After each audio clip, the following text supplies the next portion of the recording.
Hi friends, పూరిలోకి best combination onion పల్లి చూద్దామా. ముందుగా స్టవ్ పై కడాయి పెట్టుకుని తగినంత ఆయిల్ వేసి జీలకర్ర ఆవాలు శనగపప్పు వేసి వేగిన తర్వాత కట్ చేసుకున్న ఆనియన్స్ వేసి అవి కూడా కొద్దిగా వేగిన తర్వాత టమాటాలు కరివేపాకు పచ్చిమిర్చి కొద్దిగా దంచి వేసుకోవాలి. దంచి వేసుకుంటే బాగుంటుంది స్పైసీ కారము. అదేవిధంగా కొద్దిగా తగినంత కారము, ఉప్పు, టేస్ట్కి సరినంత ఉప్పు, కొద్దిగా ధనియాల పొడి వేసి అన్నీ బాగా మిక్స్ చేసుకోవాలి. ఈ విధంగా బాగా ఆయిల్లో బాగా కలుపుకోవాలి, అన్నింటిని బాగా కలిసే విధంగా. తర్వాత కొద్దిసేపు మూత పెట్టి తర్వాత తీసి మళ్ళీ ఒకసారి బాగా కలుపుకోవాలి. ఈ విధంగా కలుపుకున్న మిశ్రమంలో కొద్దిగా వాటర్ వేసి ఉడికించుకోవాలి.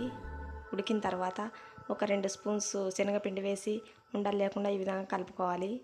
ఈ విధంగా కలుపుకున్న మిశ్రమంని ఆనియన్స్ దాంట్లో వేసి బాగా కలిపితే రెడీ అయిపోతుంది. దీని యొక్క పూర్తి వీడియో చూడాలనుకుంటే కేఏజేటీ ఆంధ్ర వంటల్లో చూడండి.